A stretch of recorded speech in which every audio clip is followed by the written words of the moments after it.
this week I heard a statement, and it was, we don't see things as they are, we see things as we are. And that took me into some reflection, because so many times we have these statements that say, just see it as it is. And actually, when we turn it inward to seeing things as we are, that taps into our patterns and our core and our beliefs and our own perceptions. So I wanted to talk about this, and if you can take one thing from this, which has been my learnings, then amazing, because it's helped me see a lot of things in a different perception of working to that higher responsible frequency, taking accountability and really releasing and letting go of old patterns and old beliefs that have created pain and chaos, repeating themselves, and I can only speak for myself, throughout my life. And so I've always said about being in control of ourselves, in what we can change and accepting what we can't change, but actually becoming that co-creator is even more powerful. Looking at our patterns and our self-speak and our beliefs and what brings us joy, really going within and understanding that situations that have come up in our life experience have happened exactly as a part of us, is accepted as it is, and we drew in what a part of us was ready for on some level, as painful and as comforting as that may be to be received, by changing what we can and accepting what we can't. And if we don't know things, to find a way to let go, because when we're being codependent, we're looking to be filled up. We've forgotten a part of ourselves, and we're searching outside of ourselves to remind us of who we are. So when we're feeling filled up and we're feeling complete and we're in our divine and we're understanding, I am enough, I am complete, I am lovable, and we don't need anybody to tell us that, or we don't need that pay rise to tell us we're good enough, or that partner to say they love us, for us to feel loved. Then we can really start to create change and become addicted to the goodness rather than the self-sabotage, by starting to really acknowledge and accept and take responsibility and accountability for what has come before us and where we are now and the direction that we want to move in. We talk about all of these laws of attraction and so forth, and if we come back to the simple statements of I know, I believe, I think, I desire, I feel, and I experience, and we keep asking those questions, what do I know, what do I believe, what do I think, what do I desire, what am I feeling, what am I experiencing? It's taking us out of the ego and into our truer self within.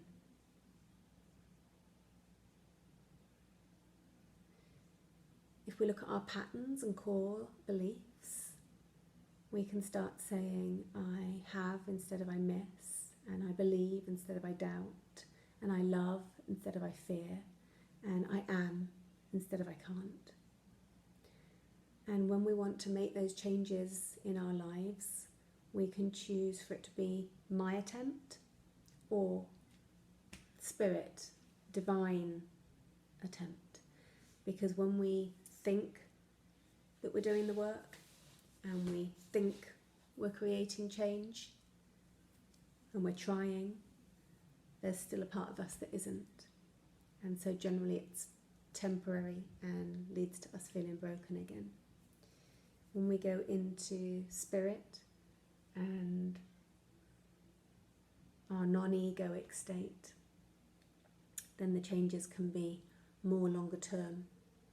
And that means going into the pain and the discomfort and recognizing that some of the feelings that we have and some of the ways that we behave are nothing to do with anybody else but what's going on inside of us, where our circuits have been dimmed out and leaves us in places of blame and judgment and criticism. And the incredible thing is that if we step back and look at if we're judging others, really all that's saying is, if I'm annoyed at you, then there's a part of me that loathes me. And the only reason is because I see something in you that mirrors a part on some level of me. And I can only heal if I become accountable and responsible and take that as mine. Now,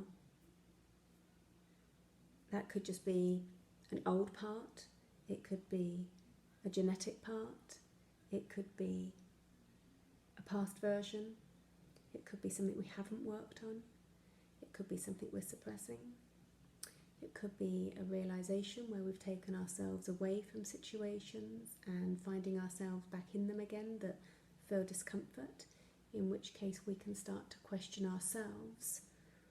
Have I ever treated anybody else in this way?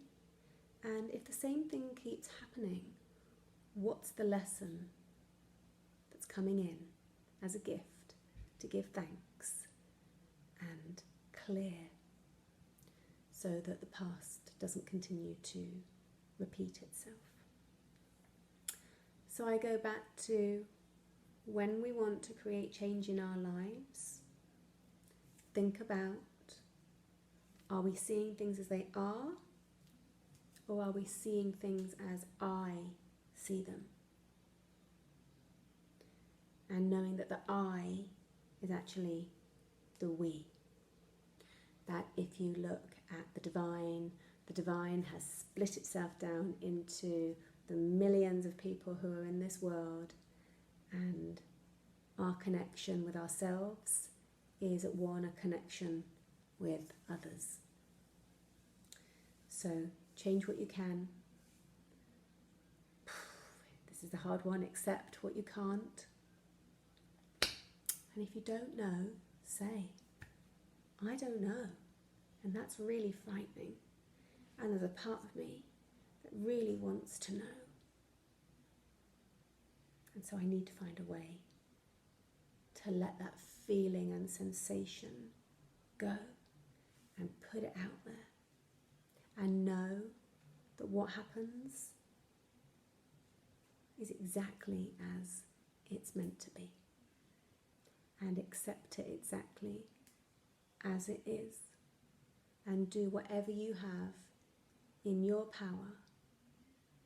Because whatever happens is something that your consciousness believed.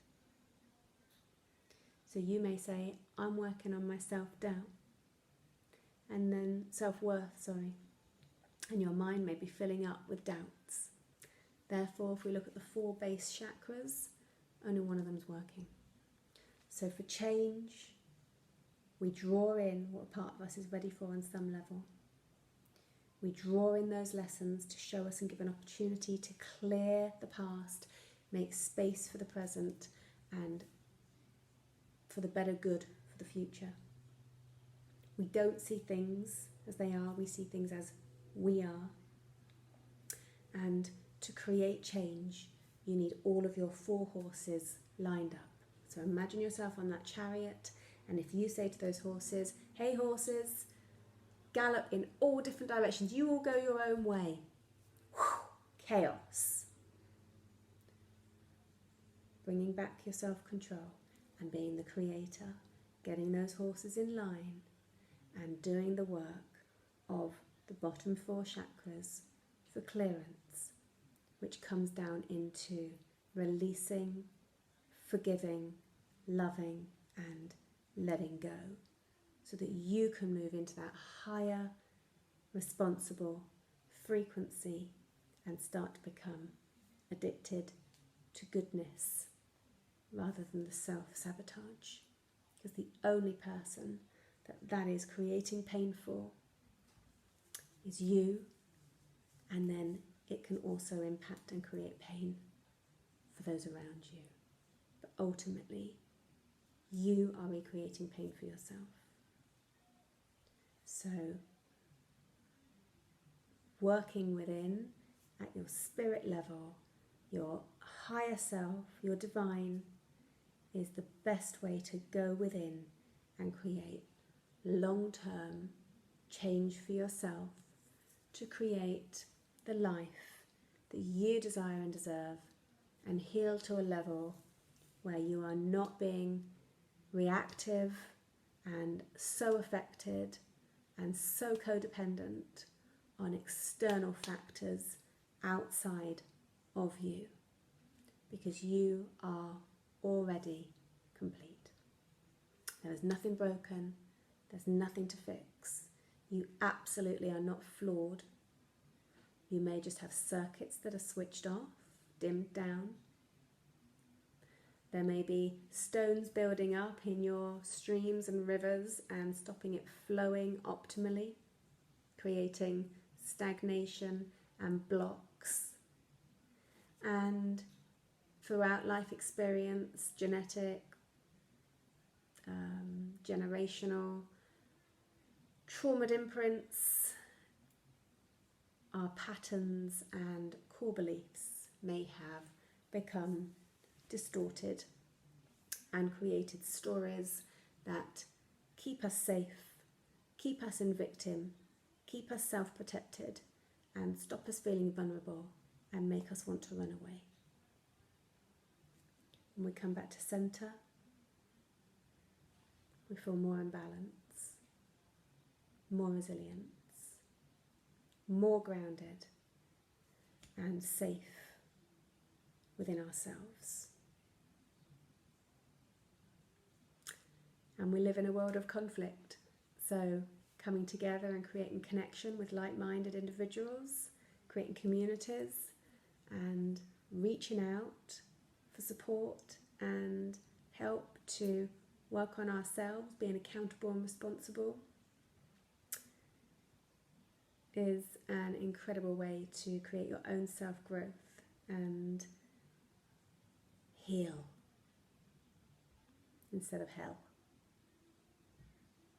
Moving yourself towards healing and away from the hell, the worries, the fears, the judgments, the criticism, the blame, the shame, self-sabotage and self-destruction.